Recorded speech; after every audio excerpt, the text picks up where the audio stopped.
Hey Ivan, it's Luke from Channel 9 here. Billy Kickout coming back for you. Just how important is he going to be? He's been in great form on the edge there this year. Yeah, it's clearly good to have Kicks back. I mean, he probably could have played last week potentially, but it was just too big a risk. So he looked good on the track this week. Hopefully a week's rest has done him well and play well for us tomorrow night. Has that been a big development for you guys, the fact that you can lose some key players, but you seem to have a bit more depth and a bit more experience across the squad this year to cover them when those injuries inevitably do hit? I don't know if we've got more experience because last week was an incredibly inexperienced team that we fielded. But we have, we have faith in our squad. We have faith in our systems, and our preparation. So that shows when you can get guys that come in and do the job. We had a bunch of guys come in last week that hadn't had much footy, and I thought last week's team performance was, it was a really good performance. We probably could have stretched that margin a little bit in terms of the dominance in which we played, but all in all, it's good to see guys A, get the opportunity, and two, perform well. But it's always easier when the team's going well. And just on the team list as well, mate, we're seeing Charlie Staines back there. How has he been since getting himself out of isolation and back in around the team? Yeah, he's been really good. It was an unfortunate incident and just one of those things you'll never forget, I guess, in terms of his debut. So, but it's good to have Charlie back, and he's looked really good actually this week. But obviously a player that we rate highly, and his first game was a bit of a day out for him, so sure they won't all be like that, but looking forward to seeing him play some more footy. Ivan, we were talking to Josh Mansour and Brett Naden yesterday, and they said Jerome Luai obviously has replaced James Maloney on the field, but he's also replaced him as sort of the team pest around the club. What's it like trying to coach Jerome? Oh, it's great. Yeah, I love having Romy around. Even last year where he, as you said, Jimmy Maloney had the 6 jersey. Romy was still a really important member of our squad, our team. Just having him on the bench some games, just to have him in the mix. He's just got that vibrant personality.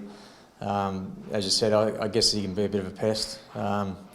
Doesn't pester me, which is good. I think having a team, you've got to have the right balance between personalities, and we have quite a few introverts in our team, and so it's good to have someone who is a little bit different. We also saw Jed Cartwright get released this morning. I mean, obviously might be a bit sad to see him go early. Oh, yeah, for sure, but it's opportunity as well. Jed's got a good deal down there at South to be able to pursue his career and opportunity, and you're always definitely sad to see guys go, especially locals, and the Cartwright name's obviously synonymous with our club. But Jed's got his own personal career as well, and there's a good opportunity there at a good club, and we certainly wish him well.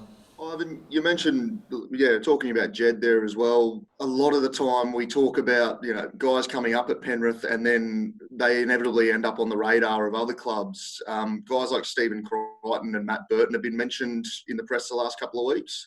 Is the club making moves to ensure that their best and brightest are staying at Penrith where you want to keep them? Of course. And I think the fact that other clubs, look out here, I think it's probably hats off to us, and the way the clubs develop players over the years, and that's just part and parcel of being a development club.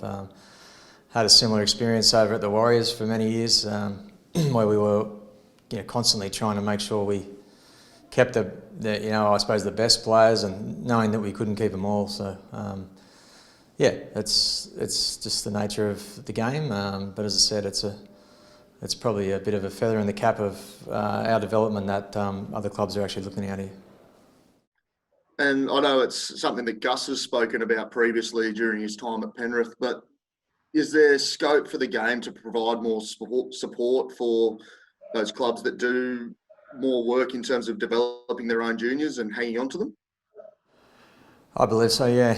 I mean, look, it's we have an advantage in the fact that there's a lot of numbers in terms of junior football, but we're talking about the very pointy end of the spectrum here, and if we're developing players, for the good of the game, essentially, because they end up going to other clubs, I feel like this should be some way that we are, I guess, more looked after.